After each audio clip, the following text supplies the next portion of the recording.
4:30. Let's call the meeting to order. Start with the Pledge of Allegiance, followed by a moment of silence.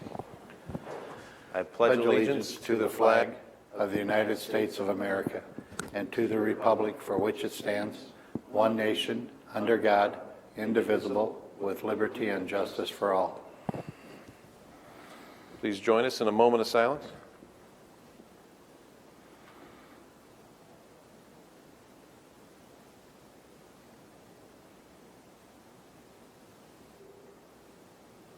Thank you.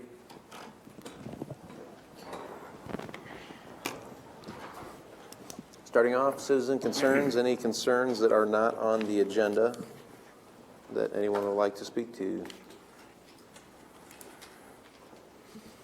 sure if this is the time, but we mentioned earlier the property, 1904 West 4th. Yeah. If possible, we'd like to split it. Oh, I don't know. Is that something they can? Yeah,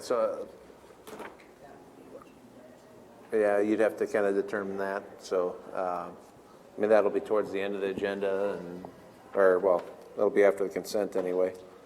But yeah, Heather, do you want to speak to him on that, like right outside there, and kind of let him know? It's not something we can do today. That would be something that you guys will be able to work out amongst yourselves afterwards. But as of today, we cannot do that. All right, anything else? Anybody? All right, move on to approval of the agenda. I will move it. Second. Motion by Raddick, second by Taylor. Any discussion? All those in favor say aye. Aye. Anyone opposed? Passes 4-0. Moving on to the consent agenda. Items 3 through 6 constitute a consent agenda of routine action items to be considered by one motion. Items pass unanimously unless a separate vote is requested by a board member. Item 3, approval of the minutes of the October 29th, 2019 meeting. Item 4, approval of claims. Item 5A from the treasurer, approval of resolution for tax abatement for Yes Communities. Item 5B, approval of resolution for tax abatement for GK. Item 6 from Human Resources, A, approval of memorandum of personnel transactions, and item B, approval of request to deauthorize a county position. I will move the consent agenda. Second. Any discussion? All right, all those in favor say aye. Aye. Anyone opposed? Passes 4-0. Moving on to item 7, approval of a severance agreement. I will move that severance agreement. Second. Motion by Raddick, second by Potabom. Chair. Yeah, go ahead. Just like to be on record saying this is a convenient action, but I don't think it's right. If this was about just offering thanks for years of service, I think that we would be offering a few $1,000s to employees as they reach their 15 or 20 years with the county, but we don't do that, obviously. And I think the truth is, if the public knew what the board knows on this, they would not approve of this action. And so I'll vote no. Any other discussion? All right. All those in favor say aye. Aye. Anyone opposed? Nay. All right, that passes 3-1. We got 2 minutes for that.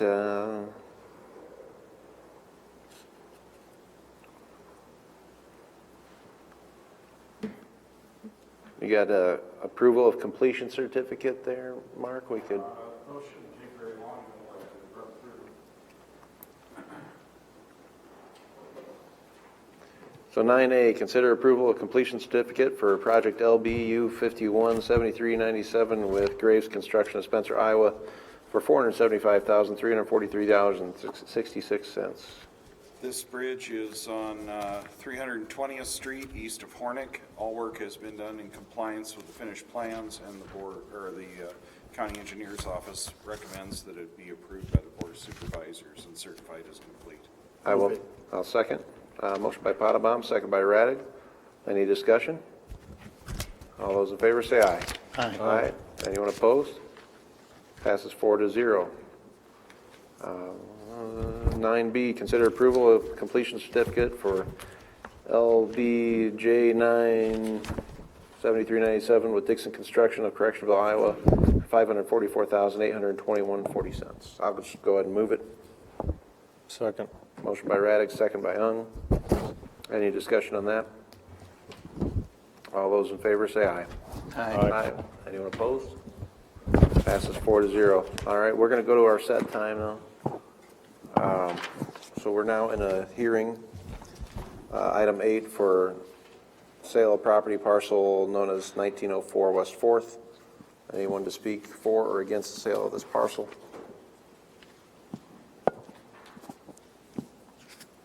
Hearing none, Mr. Chair, I move the public hearing closed. I'll second it. Motion by Taylor, second by Raddick. And then, anyone have anything to discuss on that? All those in favor say aye. Aye. Anyone opposed? Passes 4-0. We're now taking bids. Whoever would like to bid. Come on up to the microphone. You have to state your name, address, and what your bid is. Brenda Tuperi, 1910 West 4th Street, 800. What was the name there? Tupeti? Tuperi, Uh, Brenda. Brenda?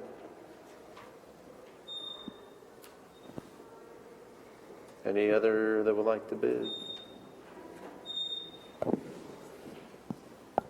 Mike Bredessel. What was that? Mike? Or Mike? Yes. Okay, Mike. What was it? Bredessel. Can we spell that? I'll guess. Riedesel.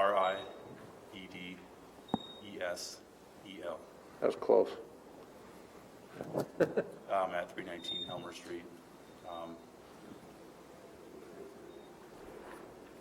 Are we seeing our maximum bid? How does this work exactly? Like an auction, you just bid. I guess I'll start at 900, I guess. All right, we're at 900. Anyone like to bid anything?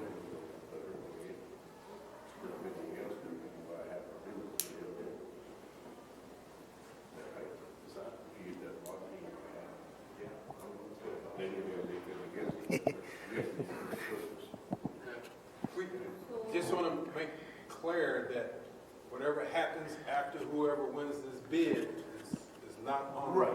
No, we know that. It's got to go. Yeah, go ahead. Yeah, instead of keep bidding up against you, we gotta split it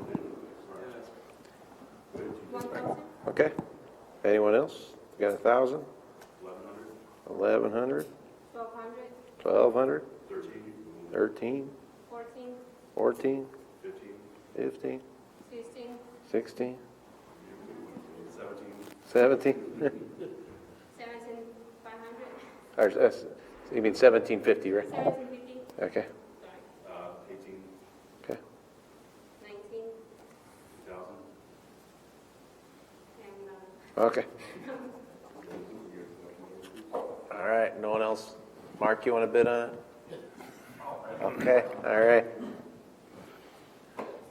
Seeing no other bids, I'll move to sell to Mike Redessel, close enough, for $2,000. Second. Motion by Raddick, second by Potabom. Any discussion? All right, all those in favor say aye. Aye. Anyone opposed? Passes 4-0. Thank you guys for all bidding. Go ahead and go with Heather there, Mike, and she'll get you squared away. On to 9C, consider approval of farm-to-market voucher for Iowa DOT project material inspection expenses for project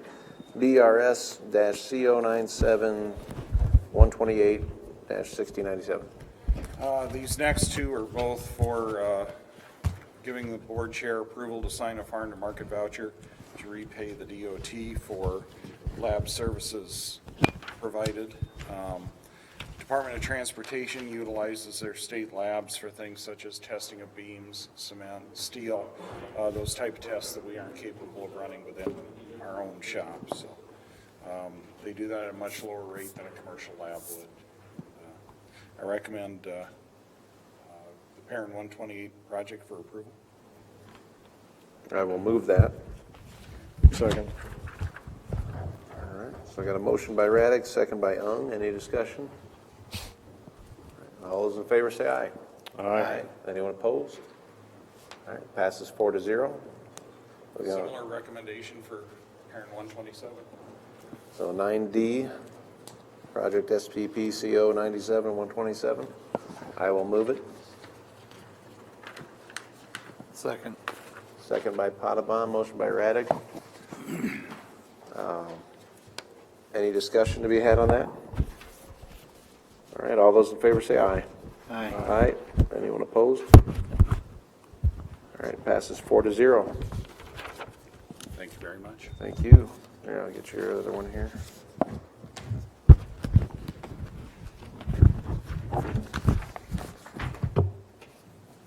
Thank you. So moving on to reports on committee meetings. Jeremy? Nothing. Matthew? And I don't think I had anything there either. Citizen concern round 2. You're concerned? All right. Well, I don't know. Yes. Would be it kind of overlap citizen and board. Our IGR project has accomplished a couple of goals. The final environmental assessment has been turned into DOT and Federal Highway Administration. Both agencies reviewed the preliminary report and have approved it. That report was published at the end of October. The next landmark for this is that the Iowa DOT will be scheduling a public meeting where the report will be put out for comment from citizens. We expect that to be occurring sometime here in the month of November. DOT does that DOT hosts that. It's done in cooperation with our consultant and the board. So as soon as I have information on that, I'll be turning it over to everybody. But the IJ report is completed. It's made a recommendation for the northernmost of the 3 locations, if you remember from the study, is to be the one with the fewest environmental entanglements. The project moves forward. At the timetable we're currently on, they're anticipating a final Federal Highway Administration review and recommendation end of March, beginning of April. So that's the schedule that we're on right now with that project. As soon as I have information on the scheduled public meeting, I'll get that to the board so we can get it publicized. Any questions or otherwise? So anything you or Melissa would like to say on Safety Day last Thursday, or everyone survive? Everyone survived, spoke to the crew. One of the things that we had an opportunity to get in front of our guys was information on spotting human trafficking. The state is making an effort to train transportation workers, truck drivers, etc., about the signs to look for with human trafficking and how to react to it. There are a lot of young people being smuggled either for labor or for sex trade related issues. We have a big footprint out there with a lot of our staff out on roads stopping and getting fuel at different facilities within the county. And part of the goal with that presentation that morning was to raise their awareness. Both Melissa arranged one speaker and Officer Meany also brought it up. The afternoon, I think we took care of their OSHA required annual training issues. And I think everybody had a good day. The Sheriff's Department was kind enough to host us at their new training facility. We think that worked really well for us. We've done Dorothy Pico's facility for the last 4 or 5 years, but that's a lot of travel time for our staff. Well, I would say a lot of the guys that I talked to there said they really appreciated having it there because they didn't have to drive all the way across Sioux City to get to Dorothy Pico. So there are at least 3 or 4 people I think that mentioned that while there. So yeah, last year the guys who were coming from Odo and Correctionville got caught by a train for 20 minutes, and our wellness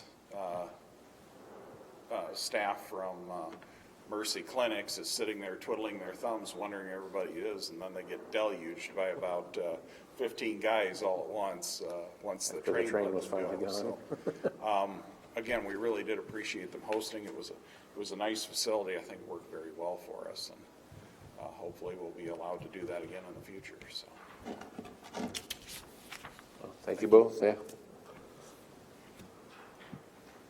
Dennis, did you want to mention?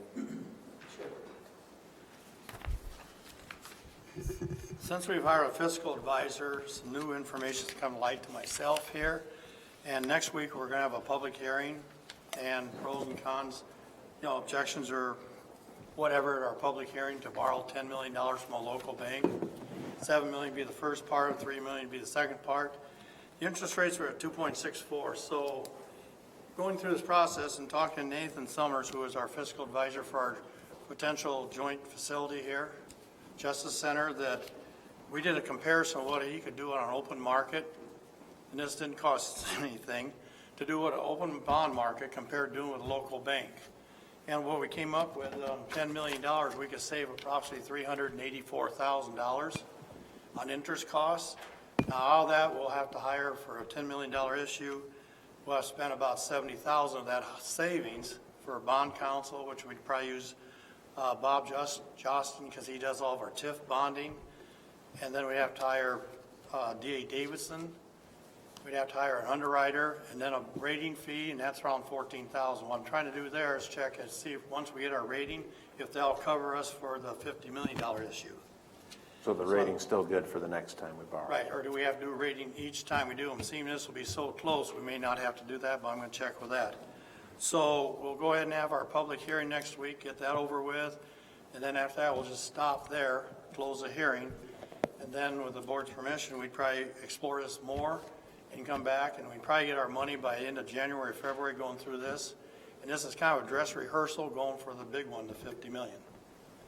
So we got a lot of advantage going this route. We save a net of probably $320,000 over interest over 10 years. It doesn't sound like a lot, but 320 is 320. And the rate would be right around 1.87 on the open market. The reason it goes lower is because you're on the national market instead of dealing just with your local banks. We always like to keep with our local banks, but there's another thing that you think about it. We're taking $10 million out of the bank's potential loans. We're taking $10 million out for a governmental body. If we go national and get it sold outside Sioux City, that leaves the $10 million there for other local investors to expand their businesses. Instead of us taking it out, we're leaving it there, going national, leaving it there for people in town. It makes a lot of sense, and that's a pretty good point right there. So we'll have more information next week. Nathan did offer to come up and talk to you about it, but I think he can give us enough information that we make a good decision to go forward with the bond market. Any questions? Give you some food for thought. And I can send out the comparisons he did here on a bank loan and a bond market to give you an idea and show you what the costs are on the back of the bond market, what it'd be, and those are estimates on a $5 million, but I asked him, like his FA fee, it'd go up a little bit, because we go from 5 to 10, do it all in one shot. So we get a pretty good deal. And that's why we hire financial advisors. Well, sounds good. So we're going to realize potential savings right off the bat there. 300 grand over 10 years, Yeah. we'll find another way to spend it. Thank you. Yeah. All right, board concerns. Matt? I was just wondering if either of you have any updates you want to share on the meeting with the city? So basically, through our meeting with the city this is on the jail discussions, Dennis was there, Jeremy and I were there, Kenny, Sheriff Drew, and then Tony Wingert. And the city had quite a few different concerns. Obviously, one of them was downtown as a location, losing that. A lot of things addressed, like, you're not necessarily losing any fuel costs because the cars for the police department are running 20, the whole shift anyway. So that's not really an issue on the fuel costs. The time in the car from one location to another, looking at the different locations we've looked at, the chief of police wanted to kind of like bifurcate the city, because the city is kind of naturally cut in half by creeks, rivers, railroad tracks, and you kind of have Morningside and then almost everything else. So somewhere in between that's easy to get to from both locations is kind of a priority for the chief. There is an offer of some land that we could use, but they do want us to explore opportunities of expanding downtown here, which we told them we have explored those. It's just we got to get them the numbers so that they know what we were looking at. They also would like to see operational estimates of a new jail, new facility, basically to not just take our word on when we're saying it's going to cost less to operate a new jail. So, because if you do have 100 more prisoners, but yes, you have efficiencies, you have, when you're selling 100 more meals a day, you get a better rate from the meal provider. When you're getting the revenue, which, again, the numbers we figured, that 73 cents per thousand number we have, was figuring a worst case scenario. I had run the numbers a few months back, and I had gotten about 73 cents per thousand just to transport all our prisoners to nearby jails and pay the per diems to those counties. So it's really the same price to close our jail and transport everybody versus build a new jail. So I don't know if Larry can get us an estimate on closing it, what it would cost, but so we need to get them the estimates of operational costs. Yeah, he had those in his original reports to us, I believe. Yeah. And follow up, Kenny told me that he's working with Larry in terms of demonstrating that we have and will still explore what it would look like to build in the present location and then expand north and have that balanced approach where we can show that we will explore if it would make sense, that it'd be a viable option, but if it doesn't, we don't want to do a whole lot of very specific or expensive design work to demonstrate that. But I felt it was a good meeting in terms of, by the end, moving the ball down the field in terms of understanding their concerns as far as proximity and potential operational costs. Well, obviously, if we're going to work together, we got to have their approval, so that's a big concern that, any concerns they have, we meet them. So that was kind of the point of the meeting. And if we're going to create an authority moving forward, we need them on our side, so. Do we have any conclusive answer yet on if land donation would suffice for involvement to qualify as a joint facility? I think we do in terms of whether or not that contribution financially would be there. I don't think that in and of itself meets the threshold of the authority as far as the ongoing usage. So I think that there has to be more involvement than just the donation of land. I think that financially there's enough skin in the game. Is that Correct. Yeah. Because the donation could potentially cover their lease with a joint agency where we lease it from them and we pay the operational cost, and then the city will lease part of the building too, and land donation or even improvements in front of the land, which they've talked about too, moving that up, paving the road potentially, and maybe see what sewer and water is. That could all count toward a donation to the joint facilities that could be used for part of their lease purchase. I mean, just their lease, not purchase, just their lease for 20 years. But ongoing operational is still needed, we think. Operational, that's going to be all our cost, I'm sure. I think we did discuss that a little bit. But in Larry's plans, it did show the operational cost is Woodbury County's responsibility. The big difference between, say, the option of building a new jail compared to leaving it and transporting is the big thing, is the revenue. 73 cents to transport compared to 73 cents to build. Transport, we get no revenue. Building, we do get the revenue, and that will be an offset to the taxpayer, and it could be a tremendous offset, potentially. Well, and of course, your transport costs could change if the state changes that daily rate, if gas prices go up. I mean, any one of those scenarios is going to have a higher cost in the end than building a new jail. And we did do a Google to see how far it was from the site to the airport, 11 minutes. And You did a everybody's Google? happy. Cool. You did a Google? We did a Google. Okay. Yeah, from here to, one site was 11, the other one was 13, right? Is that, so, Like Jeremy said, it started off a little slow at the meeting, but at the end, there's a lot of positive things said. It looked pretty promising. Marty, you got anything? Nope. All right. Well, with that, we're adjourned.